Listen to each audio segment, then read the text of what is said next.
Kita bersatu dalam doa.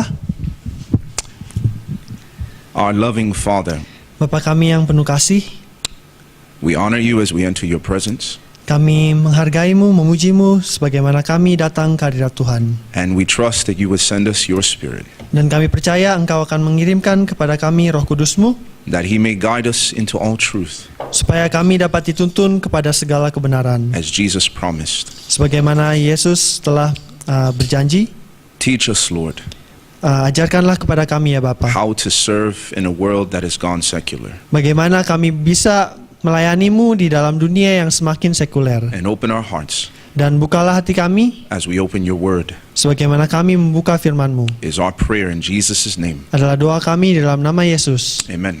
Amin. All right, good morning. Selamat pagi. Are you well? Apakah Anda semuanya baik-baik saja? Yes. How many of you are doing amazing? Jadi siapa yang benar-benar luar biasa? How many of you are amazingly tired? Berapa ya dari Anda yang luar biasa capek? No one. Tidak ada ya? All right. Praise God. Puji Tuhan. I pray that you stay that way. Saya berdoa agar supaya kita semua bisa seperti itu. And so make sure you pray for the leaders, Jadi pastikan Anda semua mendoakan pemimpin-pemimpin, because the organizers, I don't know how much sleep they're getting, karena saya tidak tahu berapa banyak tidur yang mereka miliki. but it's my prayer today that when God put Adam to a deep sleep in Genesis chapter 2, that he would do the same to the leaders. Tapi saya berdoa sebagaimana Tuhan memberikan tidur yang nyenyak kepada para pemimpin-pemimpin ini, Tuhan juga melakukan hal yang sama kepada kami. Our God is able, amen? Tuhan kita bisa, Yes, he amin. can do it.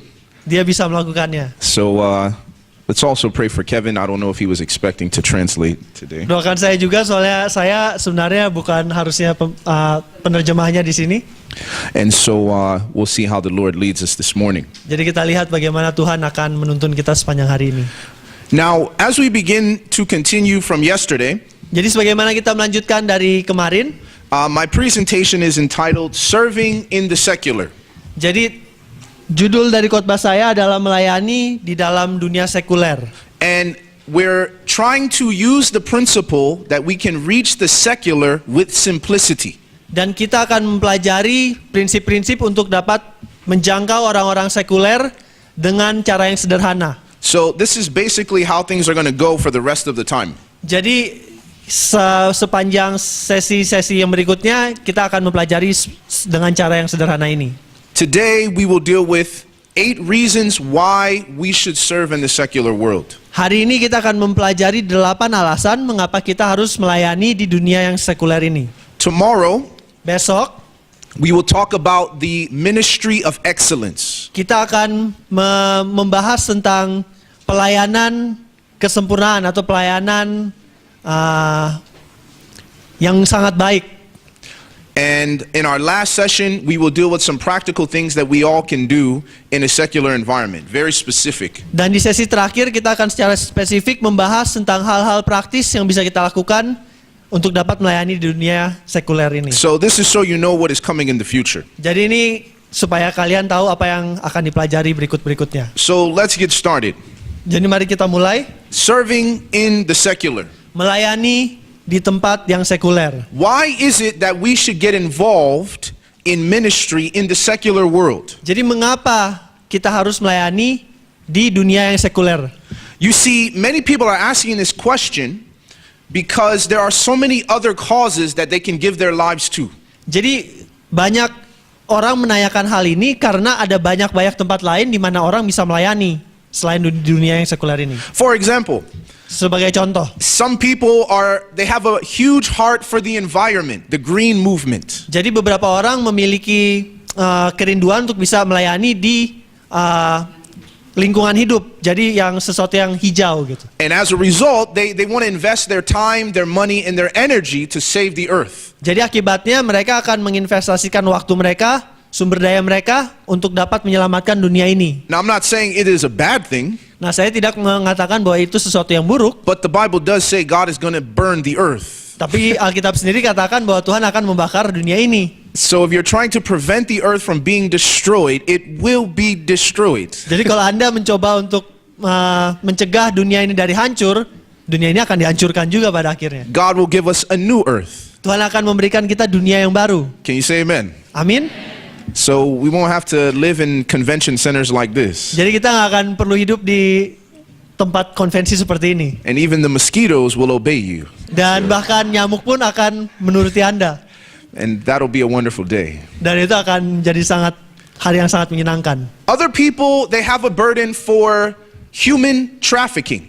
Orang-orang lain memiliki beban untuk perdagangan manusia, Which is a big problem in Asia.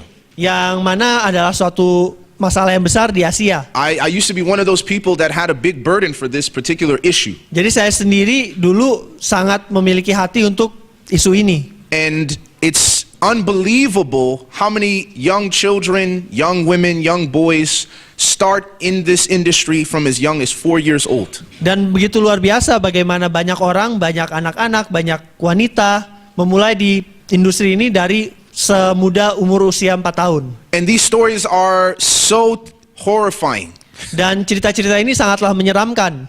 You just feel like you have to do something. Anda merasa Anda harus melakukan sesuatu. You can't just come to IYC and enjoy the comforts of this conference. You feel like there's something more you should be doing with your life. Anda tidak bisa cuma datang kayak, oh yaudah saya datang ke IYC, sangat menyenangkan, dan saya menikmati itu aja. And so as a result, Jadi sebagai akibatnya, some people are very burdened about this particular need. beberapa orang sangat terbeban untuk kebutuhan yang begitu besar ini. And you are those people.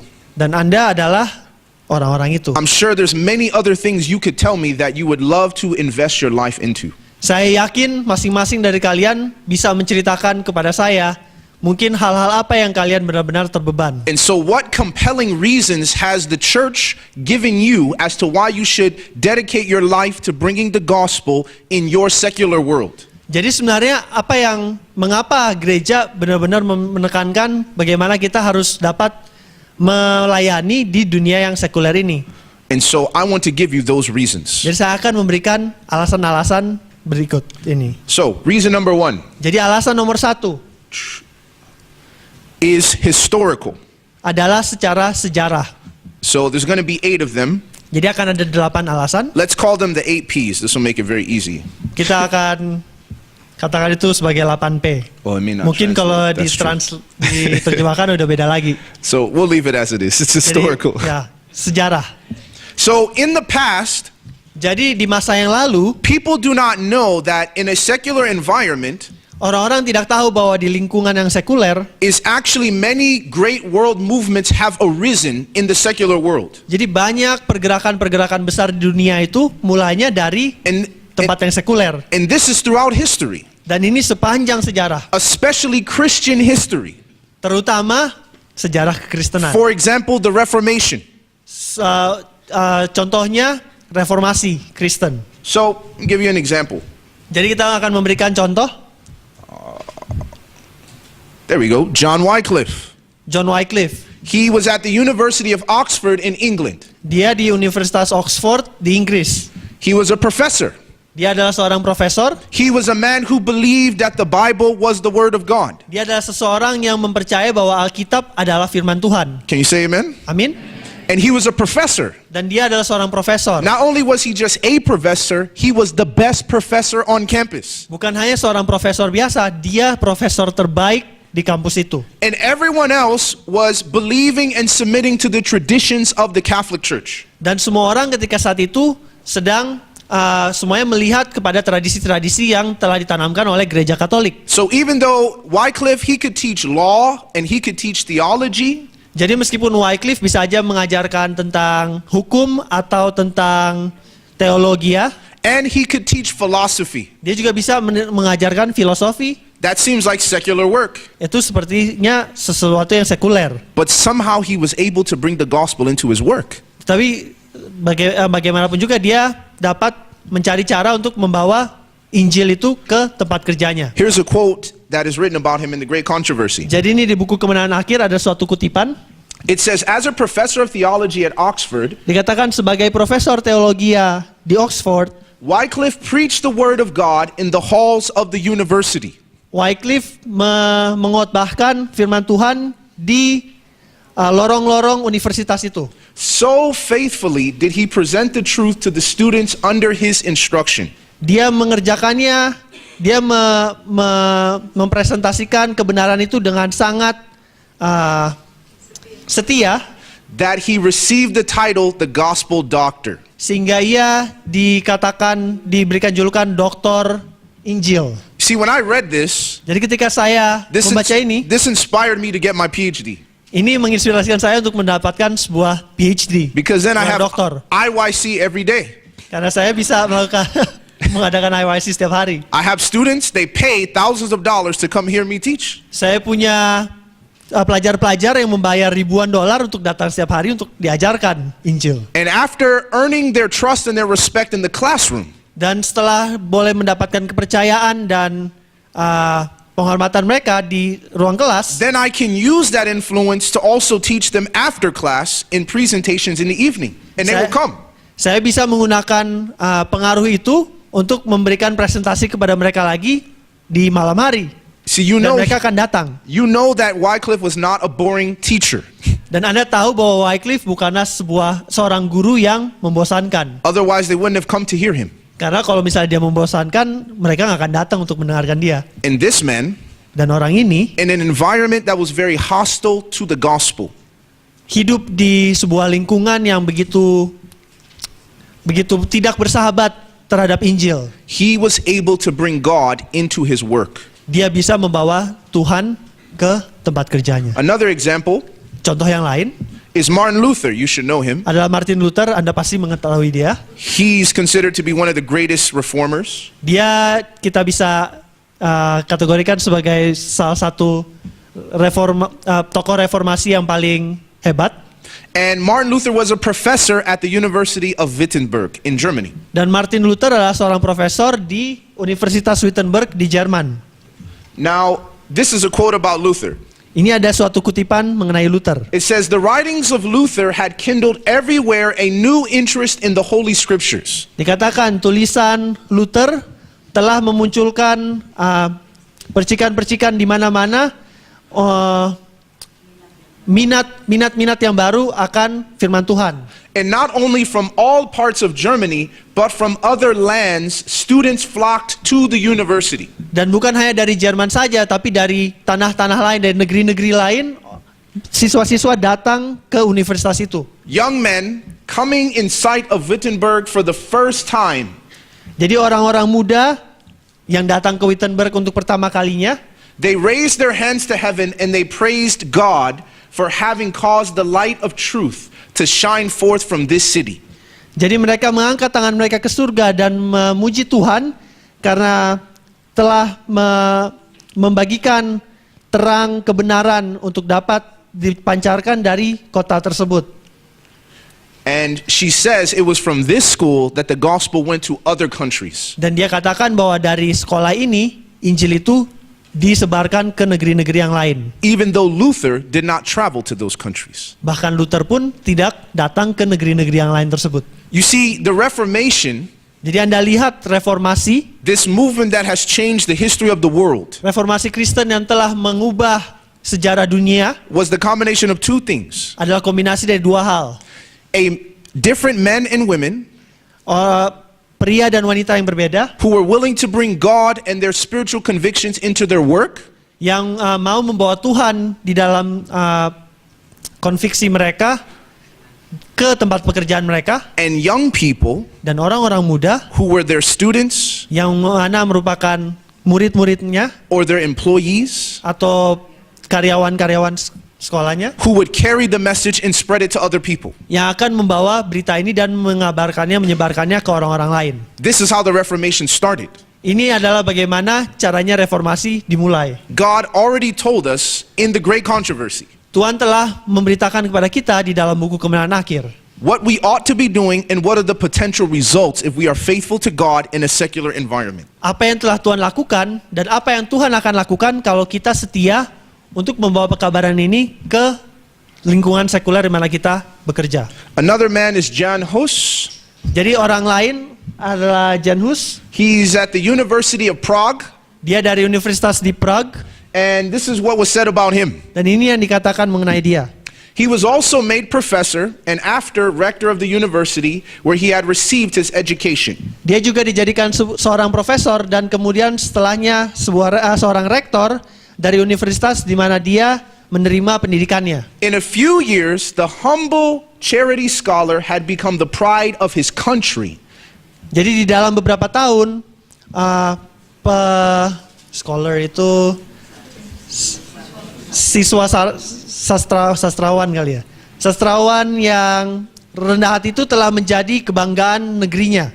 And his name was renowned throughout all of Europe. Dan namanya jadi terkenal di seluruh Eropa. Now it goes on to say, Kemudian dikatakan from Bohemia, that's his country, dari negaranya Bohemia, the light extended to Germany. terang itu diteruskan ke Jerman. For disturbances in the University of Prague caused the withdrawal of hundreds of German students. Oleh karena ada suatu keributan di Universitas Prague yang menyebabkan banyak ratusan siswa-siswa Jerman mengundurkan diri dari And many of them Universitas having received from us their first knowledge of the Bible, and on their return they spread the gospel in their fatherland. Jadi banyak dari mereka menerima pengetahuan pertama mereka tentang Alkitab itu dari Hus, dan kemudian ketika mereka kembali ke negeri mereka masing-masing, mereka menyebarkan Injil itu di negeri mereka masing-masing. In other words, Jadi dengan kata lain, this is something we'll talk about in our last session. ini sesuatu yang akan kita bahas di sesi terakhir kita, That many of you work with bahwa banyak orang yang mana kita bekerja dengan mereka setiap hari, and are in school with people who are not from Indonesia. dan kita juga mungkin di sekolah bersama dengan orang-orang yang bukan dari Indonesia. And as a result, the opportunity of you being faithful in your job Dan jikalau kesempatan yang bisa kita dapatkan ketika kita setia dalam pekerjaan kita, could lead someone from another country bahkan bisa menyebabkan seseorang dari negeri yang lain to receive the gospel untuk menerima Injil ini, and then to go back to their country dan kemudian mereka balik lagi ke negeri mereka and bring the message to their country. dan membawa pekabaran ini ke negara mereka. And all it would have started was you realizing that you're not going to work, but you're going to worship. Dan ini semua dimulai dengan realisasi bahwa Anda datang bukan untuk bekerja, tetapi untuk beribadah. This could be the results. Ini yang bisa menjadi akibatnya. So I could go on to Hasilnya. other individuals, John Calvin Saya bisa membahas orang-orang lain, John Calvin, and the Waldenses. orang Waldensia. This is the early church before the reformers. Ini gereja mula-mula bahkan sebelum reformasi. And I'm going to skip this quote. Kemudian saya akan skip kutipan ini. If it'll go. It's not working. All right, there we go. Thank you. So let's move on to the second reason. Jadi mari kita menuju ke alasan berikutnya, alasan nomor 2. It's what I call the possibilities. Ini yang saya katakan sebagai kesempatan. There was one man who made the statement that without struggle, there is no progress. Ada seseorang yang berkata bahwa tanpa bersusah payah tidak akan ada kemajuan. His name was Frederick Douglass. Namanya adalah Frederick Douglass. And he was talking about at a time where racism was in America. Dan dia mengatakan ini di saat di mana rasisme itu begitu menyeluruh di Amerika. And for you and I, we should accept the fact Jadi bagi saya dan Anda, that in our schools and in our jobs, kita harus menerima fakta bahwa di sekolah kita dan di pekerjaan kita there is a prejudice against people of faith. ada suatu prasangka terhadap orang yang beriman, Especially Adventists. terlebih lagi orang Advent. Many people believe as an Adventist you are in a cult.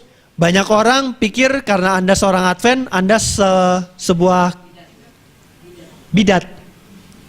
And so as a result, Jadi hasilnya adalah this is not a akibatnya, friendly environment to an Adventist. jadi akibatnya ini menjadi lingkungan yang tidak bersahabat bagi seorang Advent. And so he says, without struggle, there is no progress. Jadi Frederick Douglass berkata bahwa tanpa susah payah tidak akan ada kemajuan. We're not going to bring the gospel to our classmates or to our coworkers, and it's going to be easy.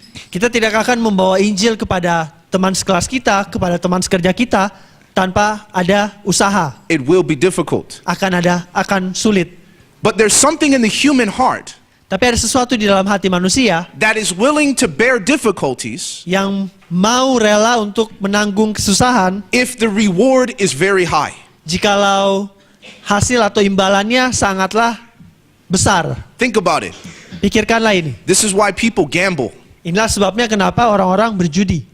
So you go to a little slot machine Jadi Anda datang ke mesin judi, and you're putting all this money in. kemudian Anda masukin duit ke dalam situ. And there's a possibility you will get no money in return. Kemudian ada kemungkinan bahwa Anda tidak akan mendapatkan hasil apa-apa. You actually lose money. Anda sebenarnya kehilangan uang. But why do they keep doing it? Tapi kenapa mereka terus lakukan ini? Because of the possibility Karena ada kemungkinan that they could win big. bahwa mereka bisa menang besar. Let me tell you a story of a friend of mine. Saya ceritakan cerita tentang seorang teman saya. His cousin received a letter in the mail. Jadi sepupunya menerima sebuah surat di pos. And the letter said, you have won the lottery in Spain. Dan di surat itu dikatakan Anda telah memenangkan sebuah lotre di Spanyol. And this was like something like 45 million euros. Dan jumlahnya sebesar sekitar 45 juta euro. Can you imagine? Bayangkanlah. Right? So the letter says we're so excited, etc., etc., etc. Jadi suratnya mengatakan, oh kami sangat senang, gembira, And bla bla bla. they said you just need to send us $100 in fees, and then we can go ahead and get your thing processed. Jadi katakan Anda hanya perlu mengirimkan $100 kepada kami dan kami akan memulai proses So untuk he memberikan hadiahnya. takes the $100, Jadi ambil he $100, mails it off. dia kirimkanlah. Right? Then he gets another letter. Kemudian dia dapat lagi surat lagi. And the letter says, all right, we're so excited. The check has been printed. They send him a little picture. Nah, kemudian mereka, oh kami sangat senang, ceknya sudah dicetak, ini ada fotonya. And they said the Spanish government has created a new law that you have to pay the taxes before we can give you the money. Terus dikatakan, oh pemerintah Spanyol baru menciptakan suatu hukum sehingga kalau misalnya mau dapat uangnya harus bayar pajaknya So we dulu. need some more money. Jadi kita perlu duit lagi. So he sent some more money. Jadi dia kirimkan lagi duit. It got to the point Sampai suatu saat that he had sold his house, dia sudah jual itu rumah dia, all of his furniture. semua furniturnya. He had sent almost 150,000 euros, Jadi dia sudah kirimkan sekitar hampir 150.000 euro. only to realize Hanya untuk menyadari it was a scam. itu adalah sebuah penipuan. And my friend said he couldn't convince his cousin. Dan teman saya berkata dia nggak bisa meyakinkan sepupunya. He says you need to stop sending these people money. Soalnya teman saya udah katakan kepada sepupunya, So- kamu harus stop kirimkan uang. He went to the Spanish lottery website Jadi dia pergi ke website loteri Spanyol itu. and he showed him. Kemudian ditunjukkanlah He kepada said, dia. look, it says there's no winner.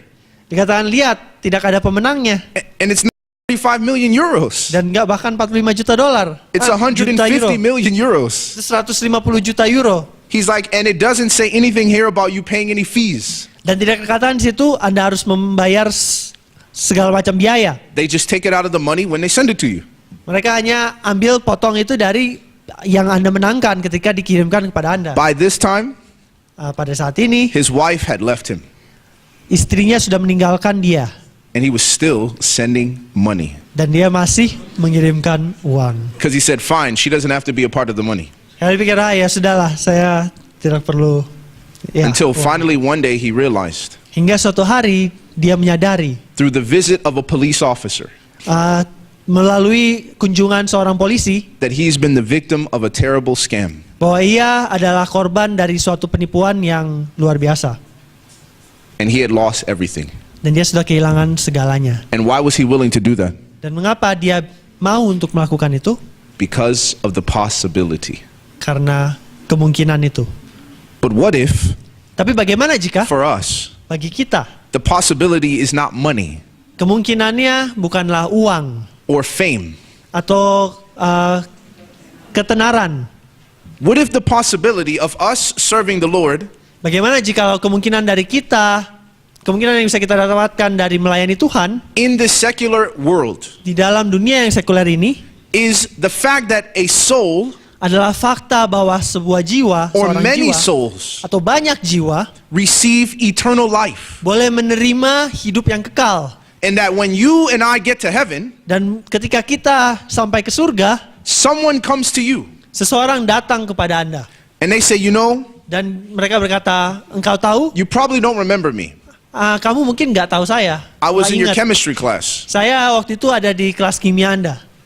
And you had come and you brought your Bible. Dan waktu itu kamu membawa Alkitab kamu. And I asked you some simple questions. Dan saya tanyakan kepada kamu beberapa pertanyaan sederhana. And I was so impressed with your answers Dan saya begitu terkesan akan jawaban-jawabanmu. that I decided to start going back to church. Sehingga saya kembali lagi ke gereja. And I brought my family. Dan saya bawa keluarga saya juga. Then I got involved in missions. Kemudian saya jadi begitu terlibat di dalam misi, perjalanan misi. And was able to convert a whole village. Dan saya bisa berhasil menobatkan sebuah desa. And then my son grew up to be a preacher Kemudian anak saya jadi seorang pendeta and won many souls. dan memenangkan banyak jiwa. All because Semuanya hanya karena you brought your Bible Anda membawa Alkitabmu to chemistry class. ke kelas kimia Anda. And now you're in heaven. Dan sekarang Anda di surga And hundreds of people are looking at you saying thank you. dan ratusan orang berkata kepadamu terima kasih. It's a possibility. Itu adalah sebuah kemungkinan. Is it worth the reward? Apakah itu cukup berharga sebagai suatu imbalan? Are we willing to sacrifice for the possibility? Apakah kita mau rela berkorban untuk kemungkinan itu? And you would say probably yes, right? Dan mungkin Anda akan berkata iya kan? But Tetapi the cross salib itu reminds us mengingatkan kita what it may cost us apa yang bisa menjadi biaya yang kita harus tanggung if we are serious about saving souls jikalau kita serius tentang menyelamatkan jiwa for a possibility. untuk sebuah kemungkinan. And the only difference between you and Jesus Dan bedanya antara satu-satunya perbedaan antara Anda dan Yesus is Jesus knew adalah Yesus tahu that not everyone would accept his death. bahwa tidak semua orang akan menerima kematiannya. In fact, most people would not, Bahkan faktanya adalah kebanyakan orang tidak akan, but he still died. tapi dia tetap mati. Just because of the possibility Hanya karena kemungkinan itu that you could be saved. bahwa Anda bisa diselamatkan. So if we are unwilling, Jadi jikalau kita tidak ingin, tidak bersedia, then maybe we are not Christians, maka mungkin kita bukanlah seorang Kristen. because that is how Christianity began. Karena itulah bagaimana caranya kekristenan dimulai. A sacrifice Sebuah pengorbanan where there was no honor. di mana tidak ada ketenaran, tidak ada kehormatan, There was no immediate fruit. tidak ada buah yang langsung bisa dirasakan. When Jesus died on the cross, Ketika Yesus mati di kayu salib itu, nobody was boycotting. tidak ada yang memboikot. There wasn't all these people that he healed and said, no, this is wrong, we should stop this. Tidak ada orang-orang yang sudah dia sembuhkan yang katakan, tidak, ini tidak benar, kita harus hentikan ini. And it was all precipitated by one of his closest disciples. Dan ini semua dilakukan oleh salah satu muridnya yang terdekat. And he was forsaken by the other ones. Dan dia ditinggalkan oleh murid-murid yang lain. So I hope we don't leave this weekend thinking that I'm going to go back and I'm going to share the gospel and everything's just going to go crazy and everyone's going to come to know the Lord. Jadi saya tidak mau kita semua pulang dari sini berpikir, oh ya udah saya akan melakukan ini semua dan orang-orang akan datang kepada Yesus, akan datang melalui kesaksian-kesaksian kita. Because it may not go this way. Karena itu mungkin saja tidak akan berjalan seperti itu. I have one more story to make here. Saya akan bagikan satu cerita lagi. When I was in India, Ketika saya berada di India, I met a doctor. saya menemui seorang dokter. And this doctor felt called to reach this unentered area of India. Dan dokter ini terpanggil untuk memasuki suatu wilayah yang tidak pernah dimasuki sebelumnya. And when he went to this village, he lived in a hut in the middle of the jungle. Dan ketika dia masuk ke pedesaan itu, dia tinggal di sebuah rumah kecil di tengah-tengah hutan, di sebuah gubuk di tengah-tengah hutan. And while he was there for 10 years, Dan ketika ia ada di situ selama 10 tahun, he realized dia menyadari that he was living in the area of rebel fighters. Bahwa dia hidup di daerah di mana ada pejuang-pejuang kemerdekaan, pemberontakan.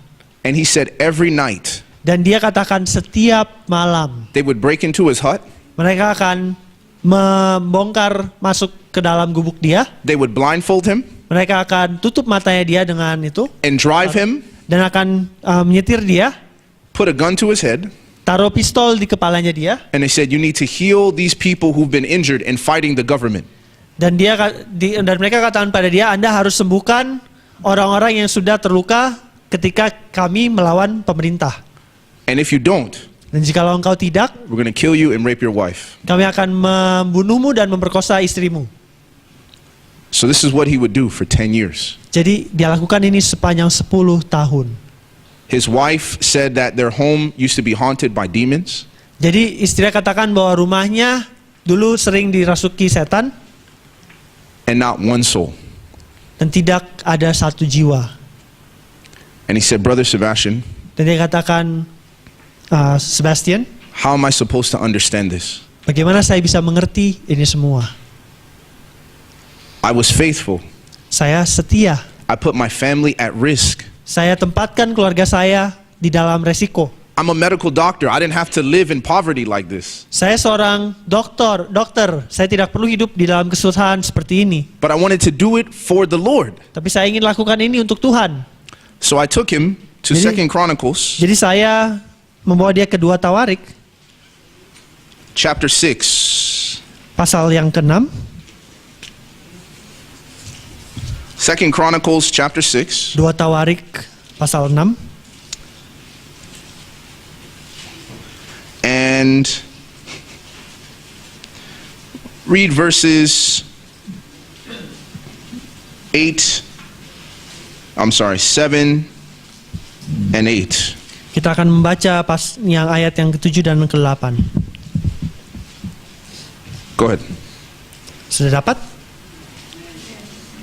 Amen.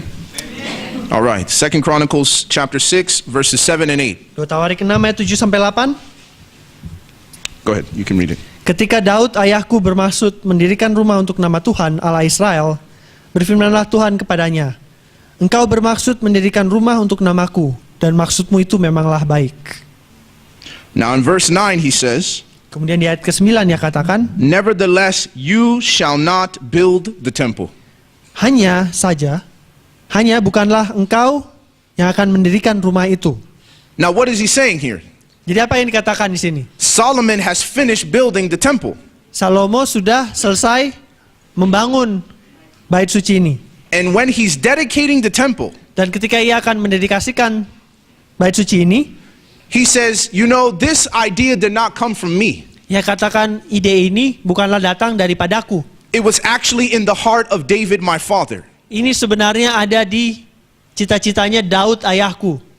He was the one that wanted to build a house for God. Dia yang sebenarnya ingin membangun sebuah rumah untuk Tuhan. David made the plans. Daud membuat rencananya. David is the one that bought the resources. Daud yang membeli semua kebutuhan-kebutuhannya.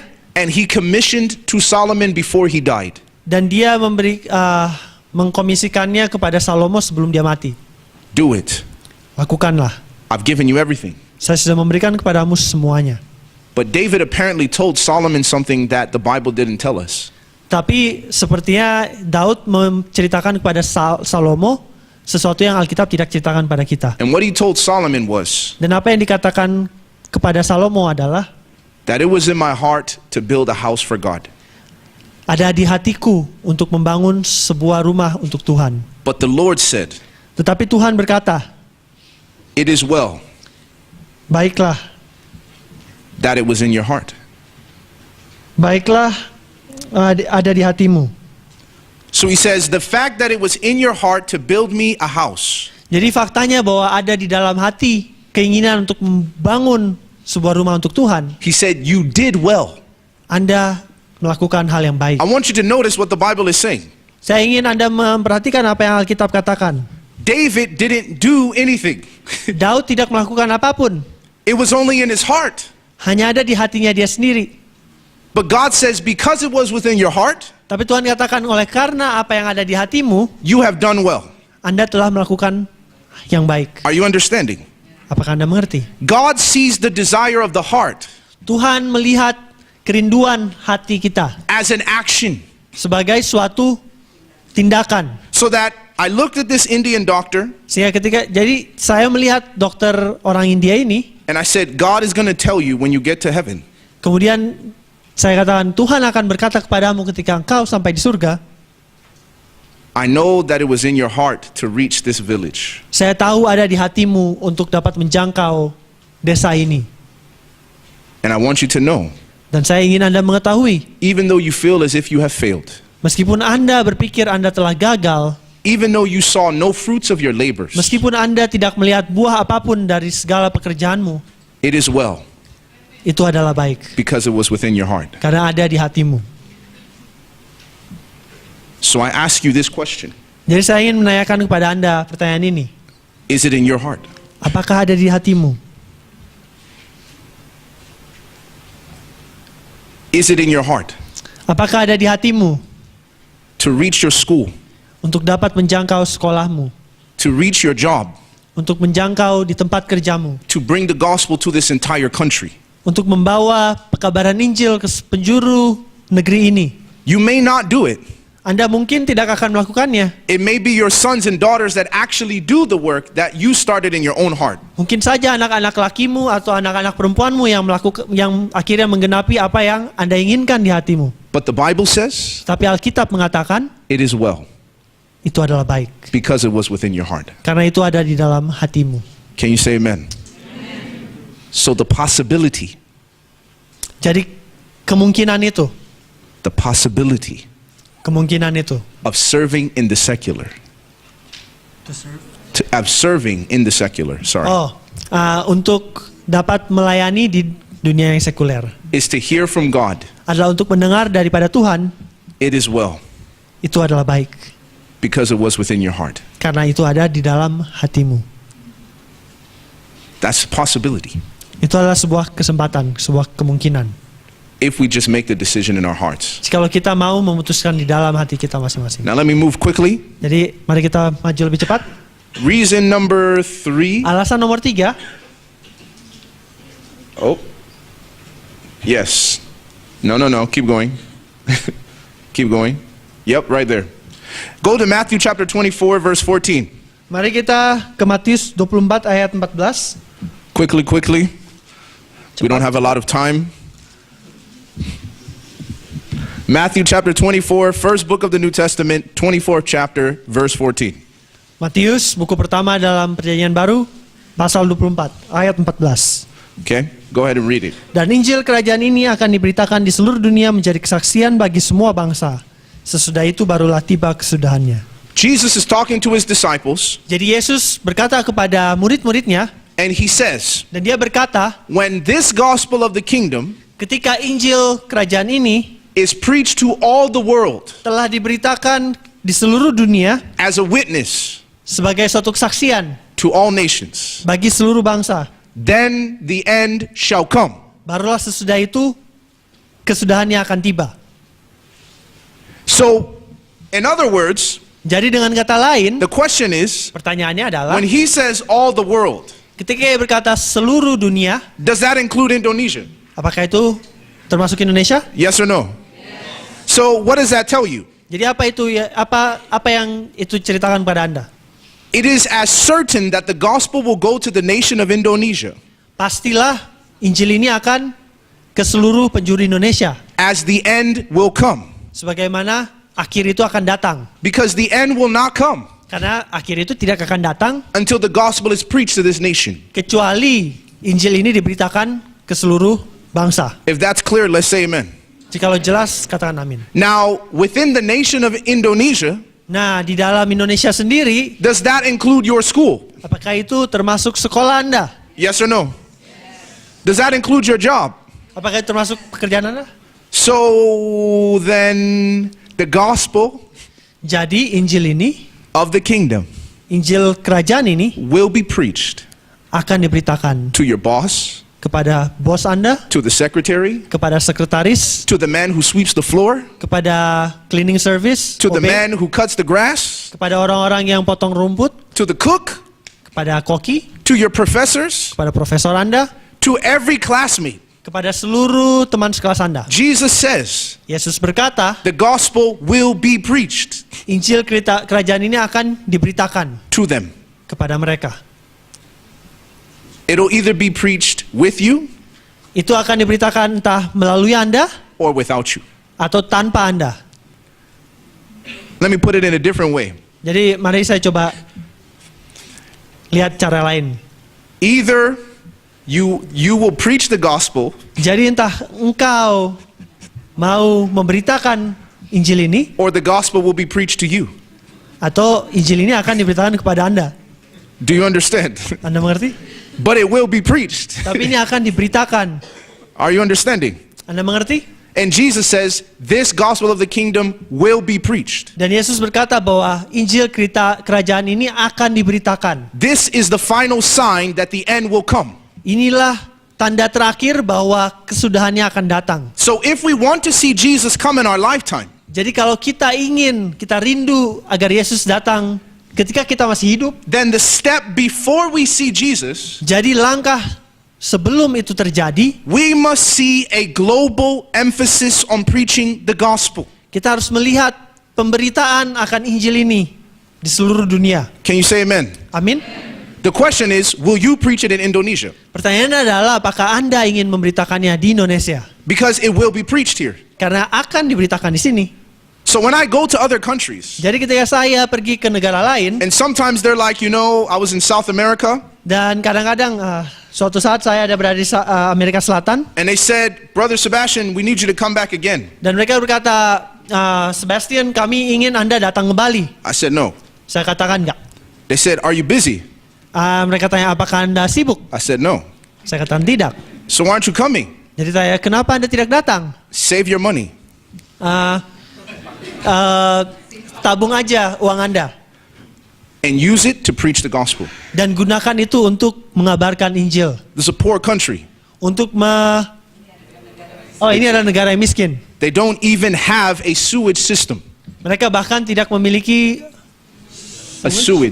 mereka bahkan tidak memiliki sistem pembuangan saluran pembuangan yang baik. Stagnant water everywhere in the whole city. Jadi air tuh ngendap-ngendap di tempat-tempat penjuru kota. And this is the wealthiest part of the country. Dan ini bagian yang paling kaya di negara itu. And you're going to pay Dan Anda ingin membayar over $1,000 lebih dari $1,000 to bring me to come to your country to preach the gospel. untuk membawa saya datang ke negaramu untuk memberitakan Injil ini. It's a waste.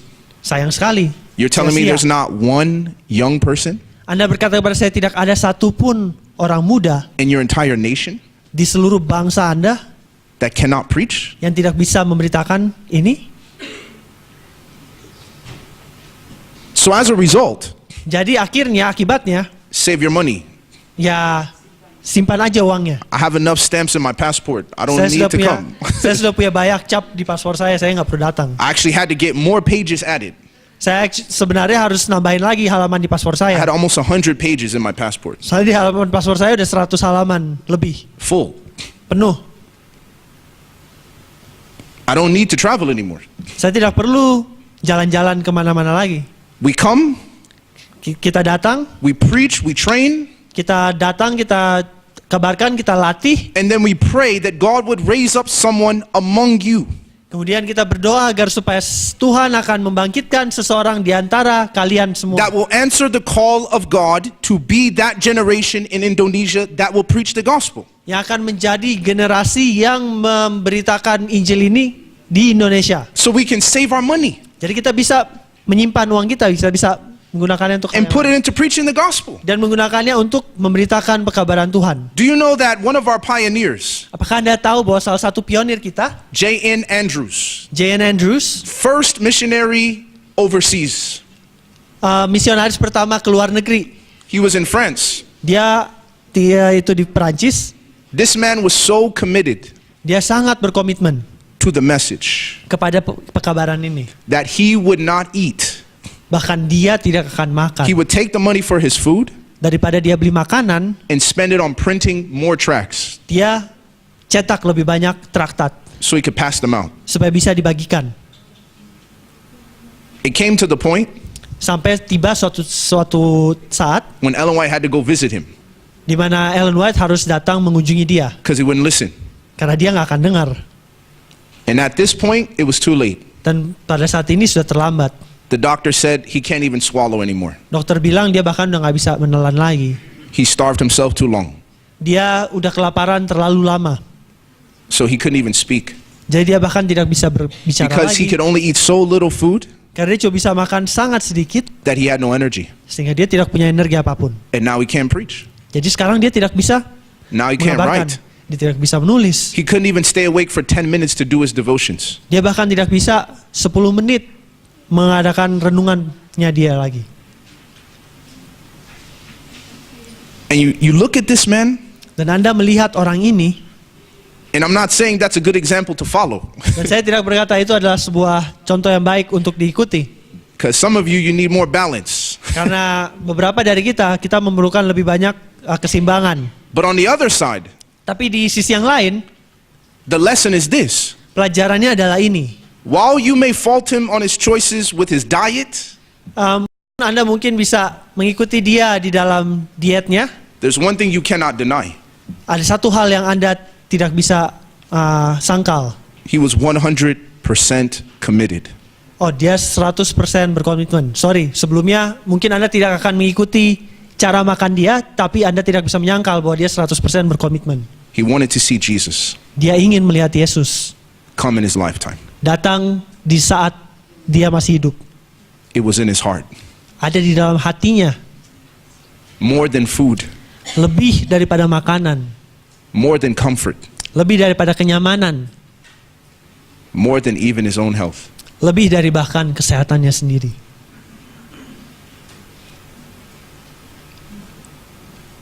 So Jesus says, Jadi Yesus berkata, in your job, di dalam pekerjaanmu, in your school, di dalam sekolahmu, the gospel will be preached. Injil ini akan diberitakan. It will happen. Itu akan terjadi. The question is, will it be through you? Pertanyaan adalah apakah itu akan melalui Anda? Will it be through me? Apakah itu akan melalui saya? We have to make the decision. Kita sendiri yang harus memutuskan. Can God use us? Apakah Tuhan bisa menggunakan kita? Are we willing? Apakah kita bersedia? Are we a vessel that he can use? Apakah kita suatu buli-buli yang bisa digunakan? That's a question for us to answer. Itu adalah sebuah pertanyaan bagi kita untuk kita jawab masing-masing. Let me move on. Kita lanjut. Okay, Matthew chapter 10, Matius 10. verse 6. Go there quickly. Kita cepat menuju ke sana. Matthew chapter 10, that's only 14 chapters earlier than where you are right now. Jadi 14 pasal sebelumnya. So you shouldn't have closed your Bible, you should have left it open. Jadi harusnya jangan tutup itu Alkitab. Matthew chapter 10, Matius 10 verse 6. ayat 6. Kedua belas murid itu diutus oleh Yesus dan ia berpesan kepada mereka, janganlah kamu menyimpang ke jalan bangsa lain atau masuk ke dalam kota orang Samaria. You see, 6. Melainkan pergilah kepada domba-domba yang hilang dari umat Israel. Jesus told his disciples, Yesus berkata kepada murid-muridnya, the first time he sent them out, pertama kali ketika ia mengirimkan mereka keluar, he says, I don't want you to go to the Gentiles. ia katakan, saya tidak mau Anda pergi ke orang Samaria. I want you to start with those who are the lost sheep of the house of Israel. Saya ingin engkau memulai dengan domba-domba yang hilang dari umat Israel. In other words, Dengan kata lain, Jesus knew Yesus mengetahui that there were Jews who had fallen out of a relationship with God. bahwa ada orang-orang Yahudi yang telah tidak memiliki hubungan lagi dengan Tuhan. They were sheep who had wandered away from their shepherd. Mereka adalah seperti domba yang telah lari daripada gembalanya. So I know, Jadi saya tahu, as Jesus knew, sebagaimana Yesus tahu, that there are some people at your job, bahwa ada orang-orang di dalam pekerjaan Anda, at your school, di dalam sekolah Anda, who used to be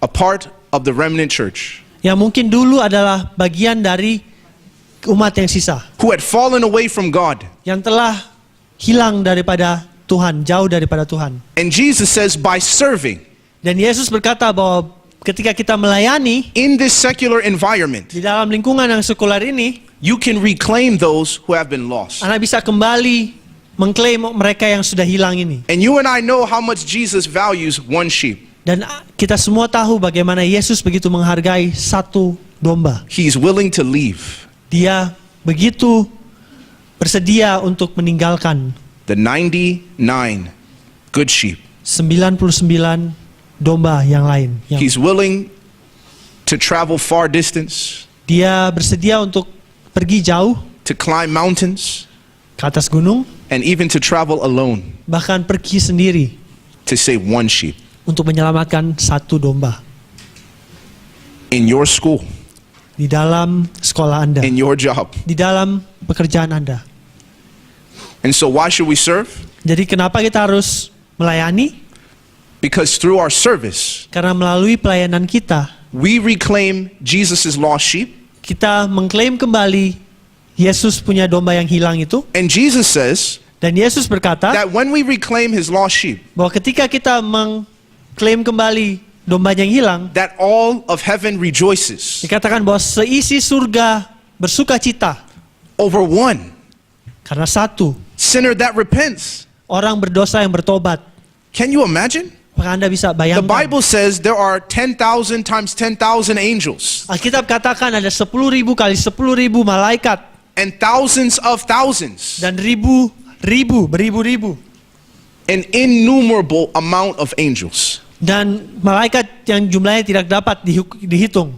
rejoice Mereka semua bersuka cita over one. atas satu. Here becomes a question. Inilah pertanyaannya sekarang. What do angels know about souls Apa yang malaikat ketahui tentang jiwa that we don't know? yang kita tidak mengerti, That they would rejoice so greatly sehingga mereka bisa bersukacita begitu luar biasanya over just one. ketika hanya satu. All of heaven, Seluruh surga, all of it. semua, seluruh isinya. So therefore, while you're there Jadi ketika Anda di sana, trying to save souls, Anda mencoba untuk menyelamatkan jiwa, can you imagine the excitement of an angel? Anda bisa nggak membayangkan betapa bersemangatnya seorang malaikat? They can't contain themselves. Mereka nggak bisa menjaga diri mereka sendiri untuk tidak meledak-ledak. When you dalam share with sukacita. that friend Ketika Anda membagikan kepada teman Anda, and they see the person's soul is kind of warming up to the truth, dan mereka melihat bahwa jiwa orang ini mulai bersemangat akan kebenaran Tuhan, the angels are like, this is better than television. malaikat akan berkata, wah, this is jauh lebih baik. Ini jauh lebih baik daripada TV. And when that soul is making the decision, Dan ketika orang itu mengambil keputusan itu, angels feel like this is a rescue mission.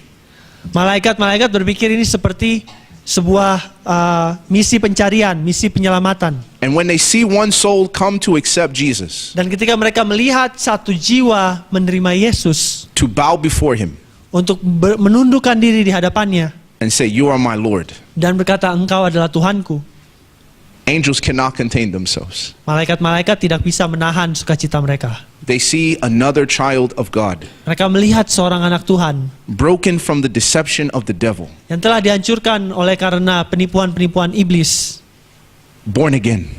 dilahirkan kembali. There are very few moments in life that have as much joy as the birth of a child. Hanya ada sedikit event di kehidupan ini yang lebih bersukacita daripada kelahiran akan seorang anak.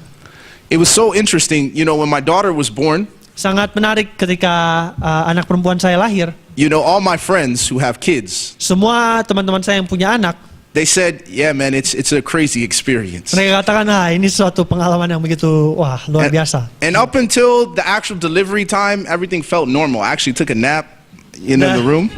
Dan menjelang sampai kelahiran itu, semuanya kayak kerasanya normal aja. Saya bahkan tidur I'm di like- kamar.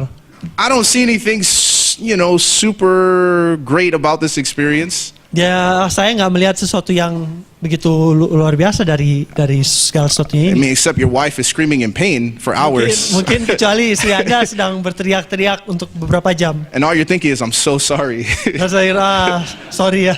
It's my fault. Salah saya. But finally, when the moment came Tapi akhirnya ketika momen itu tiba and we saw the head, dan kita melihat kepalanya. right? So I'm holding her hand. Jadi saya pegang tangannya. She's crushing my hand. Dia udah remukan ini tangan saya. She's screaming. Dia teriak-teriak. And the doctors and the nurses, they're saying, push, push, push. Kemudian dokternya bilang dorong, dorong, dorong. And I'm like, they're like, tell her to breathe. Dan saya katakan mereka bilang ke dia untuk I'm like, bernapas. breathe, babe, breathe. Saya katakan bernapas, bernapas. And then she yells, I am breathing. Saya bernapas. So you can understand that the birth of a new life takes a lot of labor. Jadi Anda bayangkan ketika proses kelahiran itu terjadi, ada begitu banyak kesusahan, It takes a lot of pain. ada banyak kesakitan, It takes a lot of sacrifice. banyak pengorbanan, And there's no painkillers for this. dan nggak ada painkiller, nggak ada obat penahan sakit untuk ini.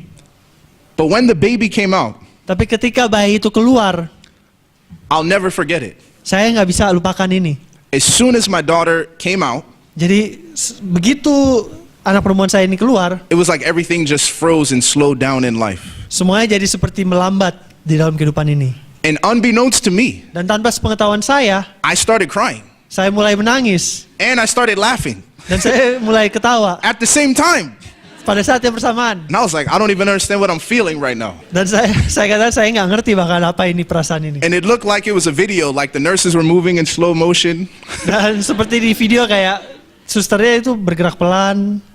And before my daughter was born, Dan sebelum anak perempuan saya ini lahir, I have a friend who's a medical doctor from Chile. saya punya seorang teman yang merupakan seorang dokter dari Chile. And he said, Chile. Sebastian, Dan dia katakan, Sebastian, he said, you should sing to your daughter while she's in the womb, before she's born. Anda harus menyanyi kepada anak Anda masih dari rahim ibunya. And he said, when she's born, she'll know your voice. Sehingga ketika dia lahir, dia akan tahu suara Anda. And when you sing, Dan ketika Anda menyanyi, he said, she won't cry. dia nggak akan menangis. And I said, I'm not a good singer.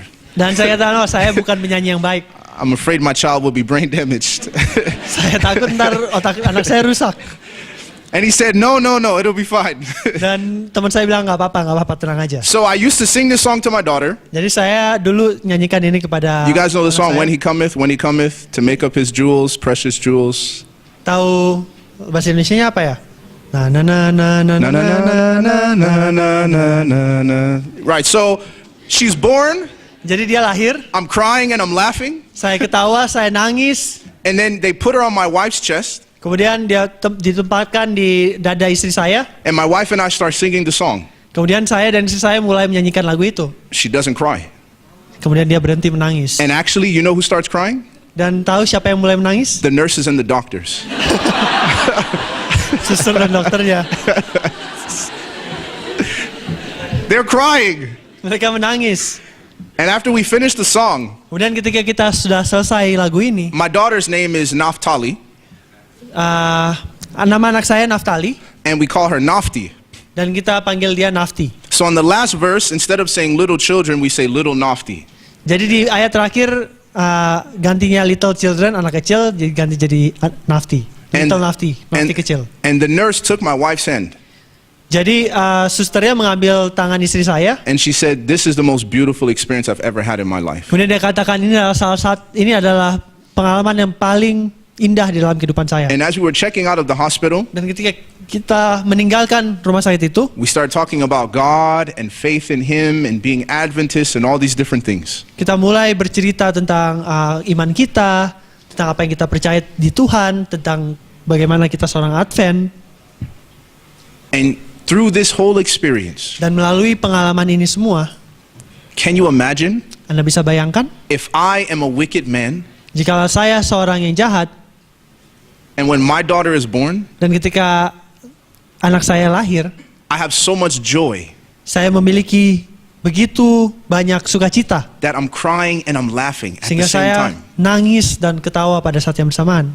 What does God feel Bagaimana Tuhan merasakan itu? when your coworker is reborn, Ketika teman sekantor Anda lahir kembali, born again? lahir kembali. That's what God feels in His heart. Itulah yang Tuhan rasakan di dalam hatinya. He can't contain his joy. Dia tidak akan bisa menahan sukacitanya. And he looks at your coworker or your classmate, Dan dia akan melihat kepada teman Anda di kantor atau di sekolah. and when they bow before Jesus, Dan ketika mereka menunduk di hadapan Yesus. and when they bow before the Father, Dan ketika mereka menundukkan diri di hadapan Bapa di God surga, says to them, Tuhan berkata kepada mereka, the same thing I said when I held my daughter. hal yang sama yang saya katakan ketika saya memegang anak saya, anak perempuan saya. This is my child.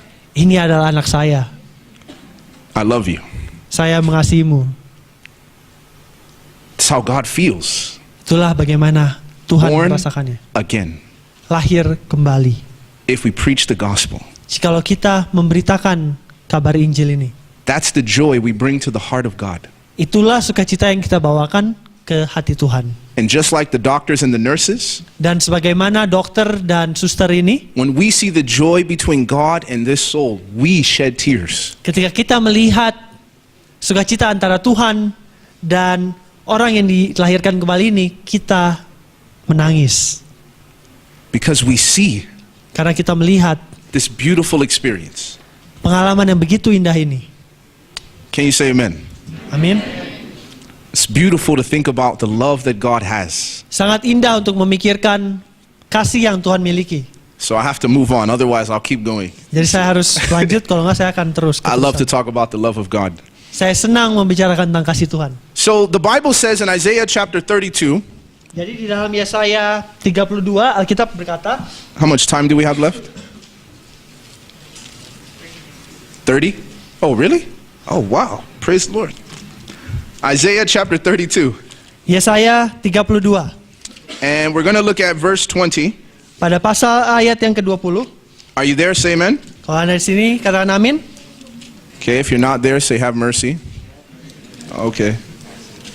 Kalau belum katakan kasihanilah kami. Isaiah 32, verse 20. Amen? All right. The Bible says, Alkitab berkata, blessed are you who sow beside all waters, berbahagialah kamu yang boleh menabur di segala tempat di mana terdapat air, who send out freely the feet of the ox and the donkey. yang dapat membiarkan sapi dan keledainya pergi kemana-mana. You see, what the Bible is saying is, Anda lihat yang Alkitab ingin katakan adalah, the person is sowing everywhere they go. orang ini menabur dimanapun mereka pergi. They are continually giving of the gifts of God to other people. Jadi mereka terus-menerus memberikan pemberian Tuhan kepada orang lain. It doesn't matter who it is that needs the help Tidak peduli siapa yang butuh bantuan itu or where it is. atau di mana itu. But if we continue to give like this, Tapi ketika kita terus-menerus memberikan seperti ini, we will never run out of resources. kita tidak akan pernah kehabisan sumber daya. Because how can you sow beside all waters? Karena bagaimana kita bisa menabur di mana-mana? You'd run out of seed eventually, Pada suatu saat Anda akan kehabisan benih, but not here. tapi tidak di sini. He says you'll be blessed. Dikatakan engkau akan diberkati, You'll be blessed. Anda akan diberkati. So why should we serve in the secular? Jadi kenapa kita harus melayani di dalam dunia sekuler? Because if we don't, Karena jikalau tidak, we are not sowing beside all waters. kita tidak menabur di segala tempat yang ada air. And therefore we will lose the blessing. Sehingga kita akan kehilangan berkat-berkat tersebut. And so we must sow beside all waters. Jadi kita harus menabur di segala tempat. Now let's quickly move on. Jadi mari kita maju kembali. This is based on Romans chapter 5 and verse 20. Kita ke Roma pasal yang kelima ayat ke-20. Romans chapter 5 and verse 20. Roma 5 ayat 20. When you're there, say amen.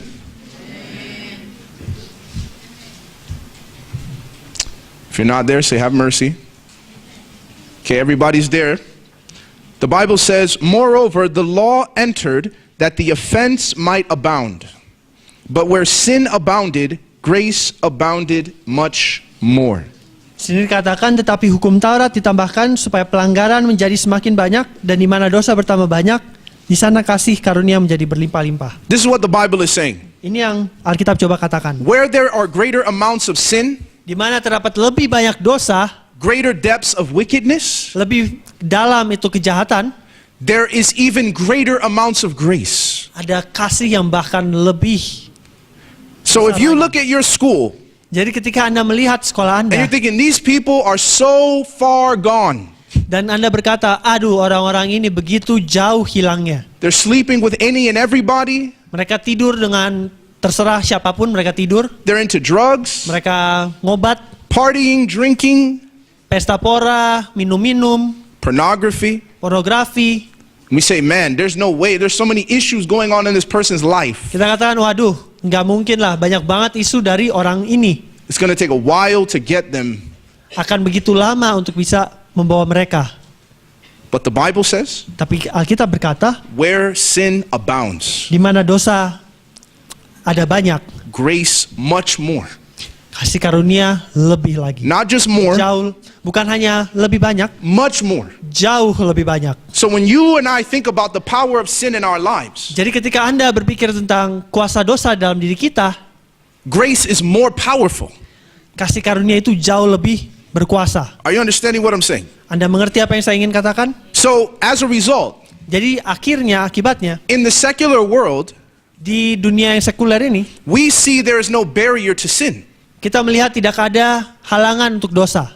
There's no barrier to idolatry Tidak ada halangan untuk perzinahan or breaking the Sabbath atau melanggar hari Sabat or dishonoring your parents, atau tidak menghormati orang tuamu, murder, pembunuhan, gossip, gosip, lying, berbohong, adultery. perzinahan. All of this is going on Semuanya ini terjadi at your job, di tempat kerjamu, in your school. di sekolahmu. And you may be thinking, where do I begin? Dan mungkin kamu berpikir, aduh saya harus mulai di mana? But the Bible says, be encouraged. Tapi Alkitab berkata, ambillah hati. There is even greater amounts of grace than all the sin that you see. Lebih banyak kasih karunia daripada dosa-dosa yang Anda lihat. That's why there's a hymn that says, marvelous grace. Itulah sebabnya ada sebuah lagu yang berjudul Marvelous Grace. Indonesia yang ada. Kasih Allah, na na na na na na na na na. Terang ajaib ya, damai ajaib, damai ajaib. Grace that is greater than all our sins. Kasih karunia yang lebih besar daripada segala dosa kita. Can you say amen? Amin. This is the grace Ini adalah kasih karunia that God is offering us as we serve in a secular environment. yang Tuhan berikan kepada kita sebagaimana kita melayani di dunia yang sekuler. So if you want a lighter task, Jadi kalau Anda ingin pekerjaan yang lebih gampang, you're going to get less amounts of grace. Anda akan mendapatkan kasih karunia yang lebih sedikit. Are you following? Anda mengerti? But if you really want to see the grace of God, Tapi jikalau Anda ingin benar-benar melihat kasih karunia Tuhan, you got to go into the difficult areas of ministry. Anda harus datang masuk ke daerah karya ministry, pelayanan yang sulit. This is why Inilah sebabnya in R3 we're planning a mission to the Middle East. di ministry saya R3, kita ingin pergi ke suatu tempat. We're going to Dubai Kita akan pergi ke Dubai for 3 months, 3 bulan, 100% of the time. 100% berada di sana. Just missions, Hanya misi, where it is illegal to preach the gospel. yang mana itu begitu ilegal untuk memberitakan Injil. But why? Tapi kenapa? Because we believe Karena kita percaya, that people think it's so hard to win Muslims to the gospel. karena orang pikir sangat susah untuk memenangkan orang Muslim menjadi kepada Injil. That we are not asking God for an easier task. Bahwa kami tidak meminta kepada Tuhan pekerjaan yang lebih ringan. We're asking Him to make us stronger men. Kita meminta supaya Tuhan menjadikan kita orang-orang yang lebih We're kuat. asking Him to give us greater amounts of grace. Kita meminta Dia supaya memberikan kepada kita kasih karunia yang lebih besar lagi. And here in this country, Dan di dalam negeri ini, the largest amounts of Muslims in any country in the world, ini memiliki populasi orang Muslim yang terbesar di seluruh dunia. you have a difficult task. Anda memiliki suatu pekerjaan yang begitu sulit. But that means that Indonesia has the potential to bring one of the greatest revelations of the grace of God on the earth. Tapi ini artinya Indonesia memiliki potensi untuk menjadi suatu manifestasi dari kasih karunia Tuhan yang paling besar if we will go jikalau kita mau pergi and we will serve. dan jika melayani. We will get even more grace. Kita akan bahkan mendapatkan lebih banyak kasih karunia lagi. Amen. Amin. All right, let's go forward. Jadi kita maju lagi. We got a few slides. Keep going. Ada beberapa slide lagi di sini. You could probably just skip down to the, it says prophetic.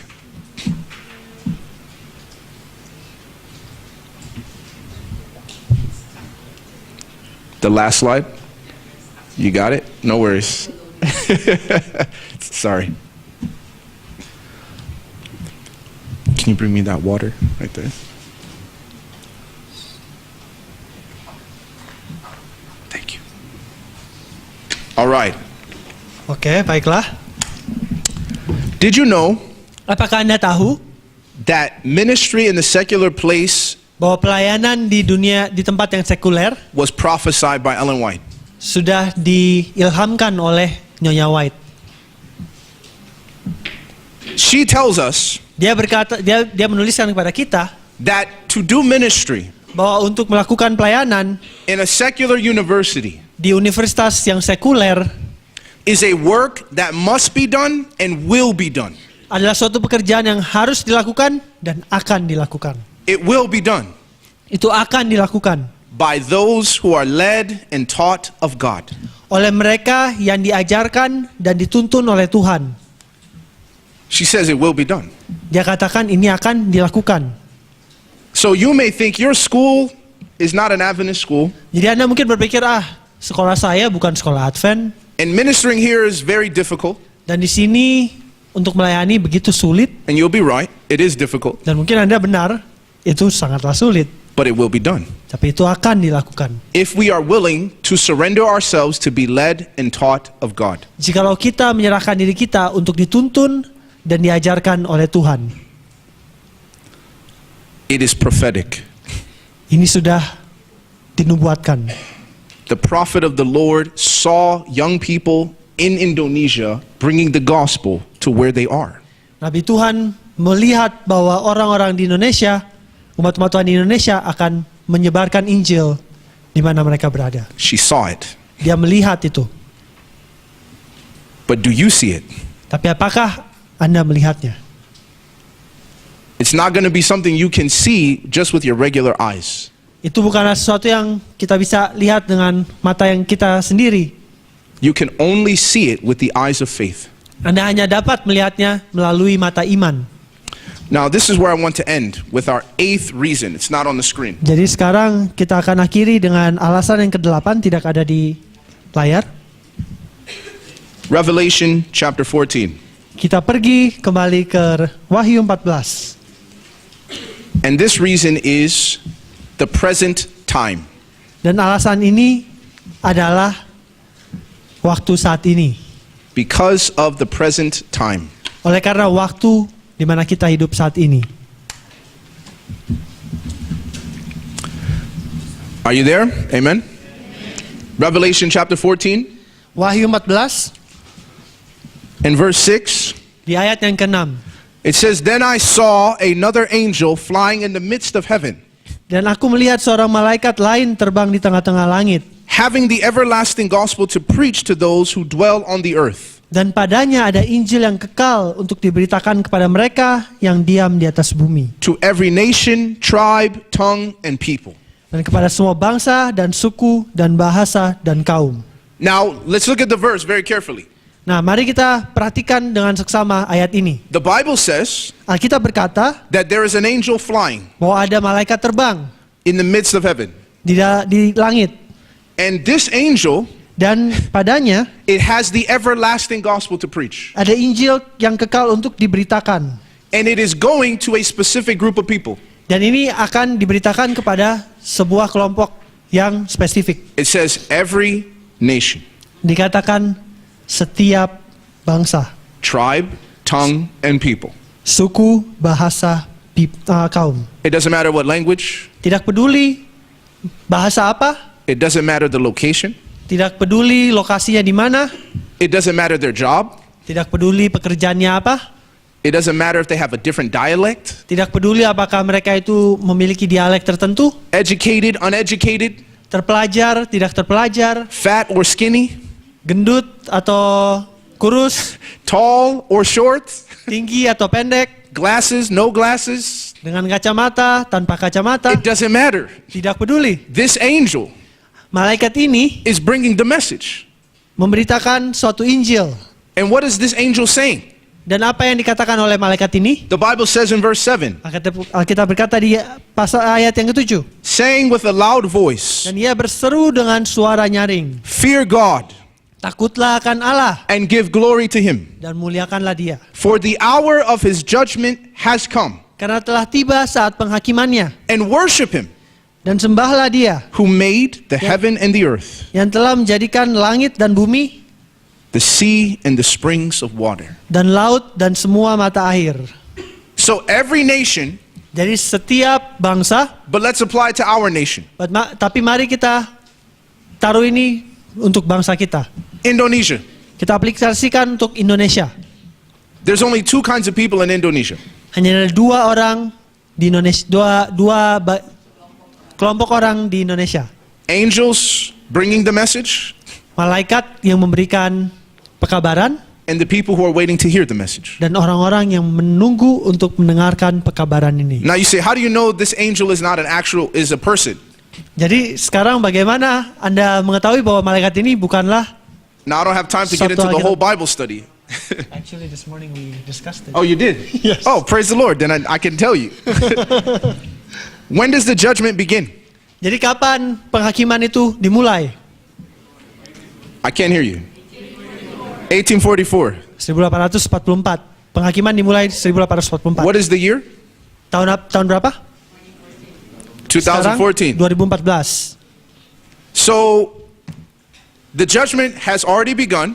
Jadi masa penghakiman ini sudah dimulai, And the reason why we know these angels dan alasan kita mengetahui mengapa malaikat ini are not angels, adalah bukanlah malaikat beneran, like with wings flying in the midst of heaven. seperti malaikat yang terbang dengan sayap. Because if there were angels flying around the world, Karena ada malaikat yang terbang di sekeliling dunia, you would see it on the news, would you not? mungkin Anda akan dengarkan di berita kan? If there was an angel screaming, saying, fear God, Kalau ada malaikat yang berteriak, takutlah akan Tuhan, in different languages, dalam bahasa yang berbeda-beda. in Italian, in Spanish, in English, in Indonesian, whatever the language is, this angel is preaching, fear God. Tidak peduli bahasa apa, malaikat ini mengatakan takutlah akan Tuhan.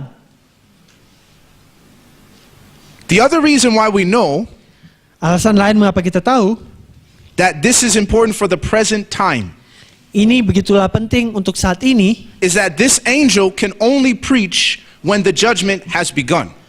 adalah karena malaikat ini hanya dapat berkhotbah ketika masa penghakiman sudah datang. If this angel is flying and preaching before the judgment, he's lying.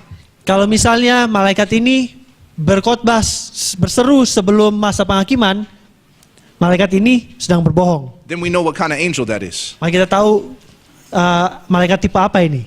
And if he's preaching when the judgment is finished, Dan kalau dia berseru setelah masa penghakiman ini selesai, then he's lying.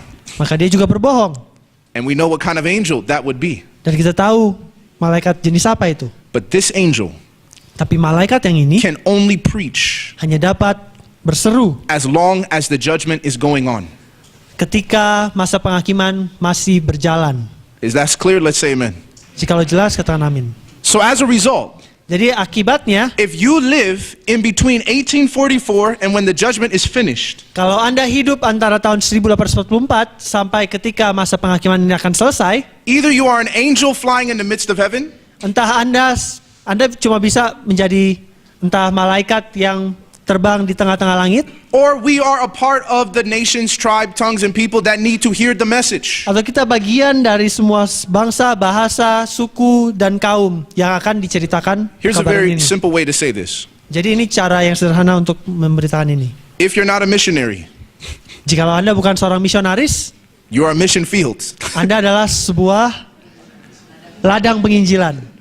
Does that make sense? Apakah ini masuk akal? If you are not spreading the gospel, Jikalau Anda tidak menyebarkan Injil ini, it's because you need the gospel. Anda membutuhkan Injil ini. If you are not serving Jesus, Jikalau Anda tidak melayani it's Yesus, because you need to be served. Anda harus dilayani dulu.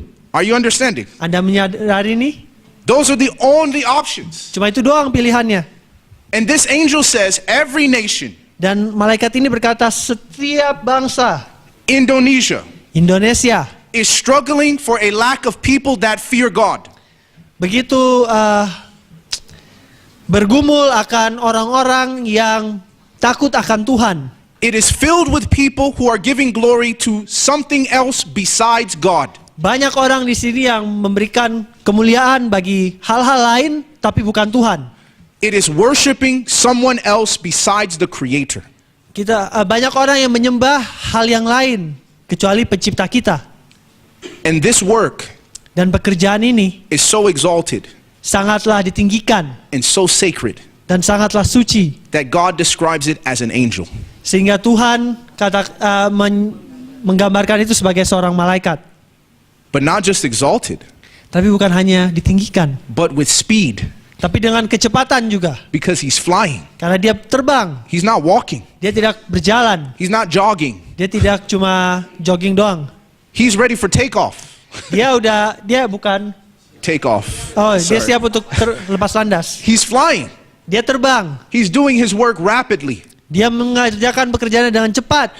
And in this reality, Dan dengan realitas ini, he's going to your job.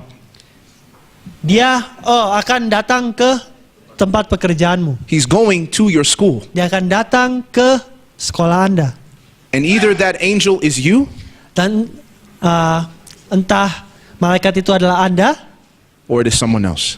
atau orang yang lain. And we have a choice to make. Dan kita memiliki suatu pilihan untuk kita lakukan, untuk kita ambil. Do we want to be an angel, Apakah kita ingin menjadi seorang malaikat, a messenger of God, seorang pembawa juru kabar dari Tuhan, having the everlasting gospel to preach yang memiliki Injil kekal untuk diberitakan during a time di saat where time is limited? di saat waktu begitu terbatas. We only have a certain time Kita hanya memiliki suatu waktu tertentu doang to do our work untuk melakukan pekerjaan kita before it is too late sebelum semuanya terlambat and the judgment is finished. dan penghakiman ini selesai. Then we cannot preach, Kemudian kita tidak bisa mengabarkan lagi because then we would be lying. karena kita akan berbohong. And we know what kind of angel that would be. Dan kita tahu itu malaikat apa.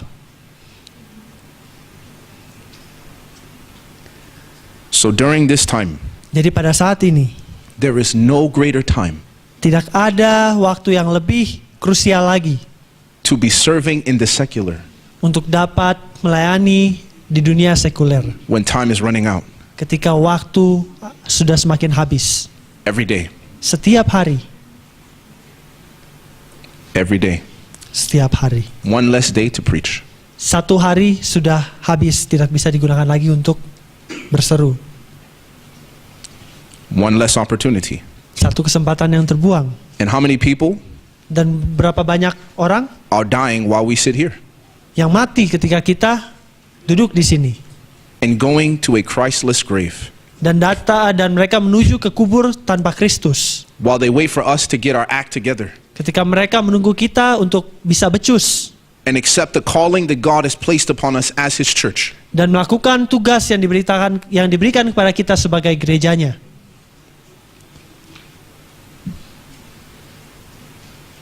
So we have a decision to make. Jadi kita memiliki suatu keputusan untuk kita lakukan, kita ambil. Jesus said, Yesus berkata, if you're not with me, jikalau engkau tidak bersama denganku, you are against me. engkau melawan aku. There is no neutrality. Tidak ada netral. You can't go home, Anda tidak bisa pulang, say, I just go to my job, kemudian katakan, saya akan pergi ke raise kantor my saya, kids, saya akan hidupkan, membesarkan anak-anak saya, cook dinner, clean my house. masak makanan malam, bersihkan rumah, I live a good life. saya hidup kehidupan yang You know, I'm not baik. lying and stealing. Saya nggak berbohong kok, saya nggak mencuri. And I could be more active sharing the gospel. Saya bisa sedikit lebih aktif mengabarkan Injil. But I'm not hurting the work. Tapi saya tidak menyakiti pekerjaan Tuhan ini. And I'm not helping the work. Tapi saya juga tidak menolong pekerjaan Tuhan. There is no neutrality. Tidak ada posisi netral. If we are not with Jesus, Jikalau kita tidak bersama dengan Yesus, we are against him. kita melawan dia. Do you know the devil's greatest deception Tahukah Anda apa yang merupakan penipuan terbesar iblis? is the belief Adalah suatu kepercayaan that we can be 99% Christian, bahwa kita bisa 99% menjadi seorang Kristen, that we can be 99% committed to Christ, bahwa kita bisa berkomitmen 99% kepada Kristus, that we can be divided. bahwa kita bisa aja ada perpecahan sedikit. But that's not how it works. Tapi bukan begitu sebenarnya, sesungguhnya. In the words of Steps to Christ, Dari buku Kebahagiaan Sejati, many will be lost, banyak orang akan hilang hoping and desiring to be Christians. berharap dan merindukan untuk menjadi seorang Kristen. Why will they be lost? Kenapa mereka akan hilang? She says, because they do not choose to be Christians. Dia katakan karena mereka tidak memilih untuk menjadi Kristen. The road to hell is paved with good intentions. Jadi jalan menuju neraka itu dipenuhi oleh banyak keinginan yang baik. So, this morning, Jadi pada pagi hari ini, have you chosen apakah Anda telah memilih to be a Christian, untuk menjadi seorang Kristen,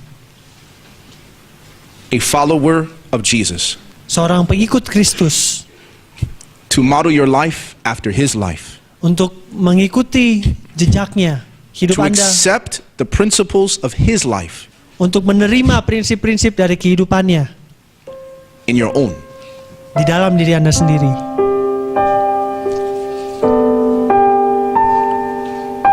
Indonesia's greatest lack Kebutuhan terbesar Indonesia saat ini is not people, bukanlah orang, it's not numbers, bukan jumlah, it's not money, bukan uang, it's not positions of great authority, bukan posisi yang tinggi, or even training. atau bahkan pelatihan. It's people who are 100% committed to Jesus. Kebutuhan terbesar Indonesia adalah orang yang 100% berkomitmen kepada Kristus. Total Surrender. penyerahan yang sepenuhnya, That there is nothing sehingga tidak ada that we would hold back from Jesus if he asked for it. yang akan kita tahan daripada Kristus jikalau Ia memintanya. So I want to ask you this morning, Jadi saya ingin meminta Anda pada pagi hari ini, is there anything apakah ada sesuatu that if God asked you to give up, yang Tuhan telah mintakan bagi Anda untuk Anda serahkan, that you would not give it up? yang Anda masih tidak ingin serahkan? I want you to be honest in your own heart. Saya ingin Anda jujur di dalam hati Anda masing-masing. Is there something that you are not willing to give up if God asks for it? Apakah masih ada sesuatu yang Anda tidak akan serahkan jikalau Tuhan memintanya? If there is, Jikalau ada, then I want to ask saya ingin meminta that you come up front agar Anda boleh datang ke depan and ask the Lord dan meminta kepada Tuhan to make you willing supaya Dia bisa membantu kita untuk dapat menyerahkan, untuk dapat bersedia to give it up, untuk menyerahkannya, melepaskannya, to ask the Lord to help you to believe untuk meminta kepada Tuhan supaya kita bisa mempercayai that whatever you give to him, bahwa segala sesuatu apapun yang kau berikan kepadanya, he can give you something much more Dia akan berikan kepadamu jauh lebih banyak lagi than what you have surrendered. daripada apapun yang setelah engkau serahkan. He'll give you something better. Dia akan memberikan sesuatu yang lebih baik. When we came to Jesus, Ketika kita datang kepada Yesus, he took our broken lives, Dia mengambil hidup kita yang rusak, yang hancur, our hard hearts, hati kita yang keras, and he gave us a new heart. Dan Dia memberikan kepada kita hati yang baru. He gave us a new life, Dia memberikan kepada kita hidup yang baru, a better life, hidup yang lebih baik, a better heart, hati yang lebih baik, peace kedamaian in the mind. di dalam pikiran kita. So is there someone here? Jadi adakah seseorang di antara kita? Every head is bowed, every eye is closed. Semua kepala menunduk, semua mata tertutup. Is there someone Apakah ada seseorang that says, Lord, make me willing to give this thing up? yang ingin berkata, Tuhan bantu saya untuk menyerahkan ini. Come up front and pray with me. Majulah ke depan dan kita akan berdoa bersama-sama. Don't be afraid. Jangan takut, Jesus will receive you. Yesus akan menerimamu. You say, Lord, make me willing to give this thing up. Come. Tuhan berkata, kamu katakan, Tuhan saya ingin Just memberikan kneel ini right kepadamu." here. Datanglah, bertelutlah di depan sini. Come, kneel down, talk to the Lord even now. Datang, berdoalah kepada Tuhan bahkan saat ini. You said, Lord, make me willing. Tuhan, bantu saya untuk bersedia.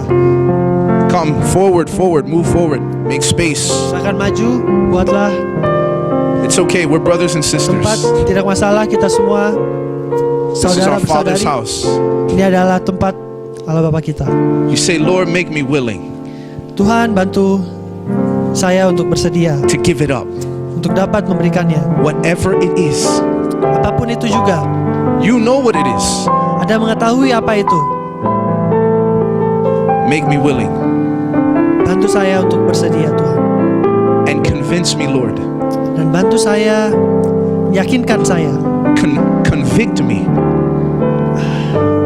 that Jesus can give me so much more. Jamah hati saya untuk percaya bahwa Yesus akan bersedia untuk memberikan kita jauh lebih banyak lagi. If I would just let it go. Jikalau saya akan mau melepaskannya ini. But I struggle to believe that, Lord. Tapi saat ini saya ragu-ragu, bergumul akan janjimu itu ya Tuhan. So speak to me. Jadi berbicaralah kepada saya. Help me to see Bantu saya untuk melihat that you have something so much better. bahwa Engkau memiliki sesuatu yang jauh lebih baik. I want you to talk to the Lord right now. Saya ingin Anda berbicara dengan Tuhan saat ini. Pour your heart out to Christ. Curahkanlah hatimu kepada Kristus And ask Him to make you willing.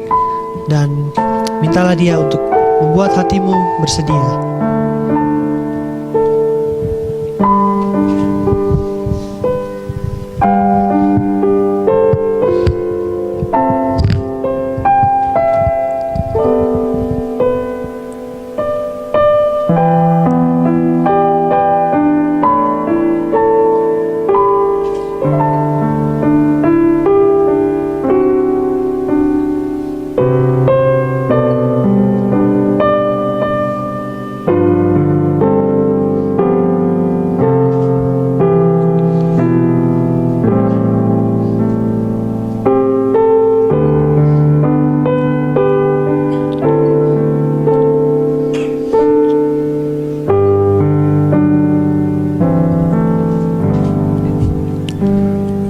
Father in heaven, Bapa kami yang di surga, every heart has been lifting its soul to you.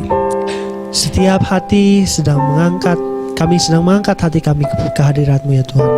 We have raised our hands to the Lord, Kami telah mengangkat tangan kami ke atas. so afraid Kami takut, of begitu letting takut go. untuk dapat menyerahkan ya Tuhan. We feel as if we will lose our joy and our happiness Kami pikir bahwa kami akan kehilangan sumber sukacita kami if we surrender this thing. jikalau kami menyerahkan hal ini ya Tuhan. But Lord, make us willing. Tapi Tuhan, bantu kami untuk mau bersedia. Increase our faith Tambahkanlah iman kami so that we will believe sehingga kami mau percaya that you can give us so much more. bahwa Engkau dapat memberikan jauh lebih banyak. Help us to enter into the joy of our Lord. Bantu kami untuk dapat merasakan sukacita daripada-Mu ya Tuhan. And Lord, give us strength. Dan bantu kami, berikan kami kekuatan, Give us the power berikan kepada kami kuasa to surrender. untuk dapat menyerahkan. to no longer be 99% Christian, Supaya kami jangan lagi menjadi Kristen 99% saja ya Tuhan, but 100%. tapi 100%. Totally yours. Seluruhnya milikmu. And so we say this morning, Sehingga kami berkata pada pagi hari ini, we are yours. kami adalah milikmu. Save us. Selamatkanlah kami. Take us. Ambillah kami. Use us. Gunakanlah kami. And shape us Dan bentuklah kami into your beautiful image.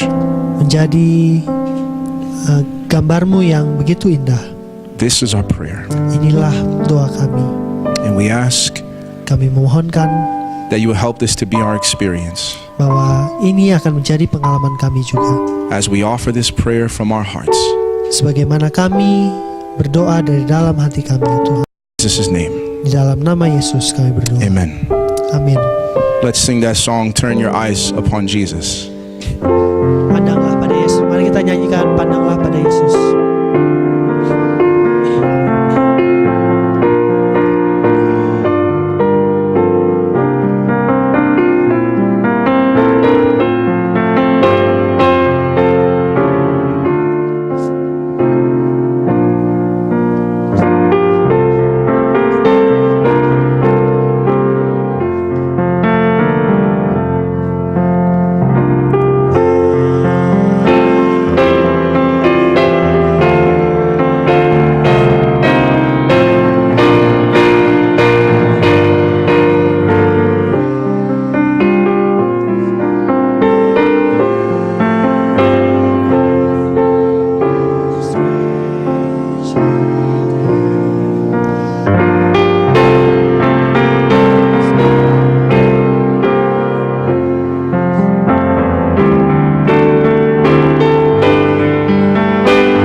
Amen. God bless you.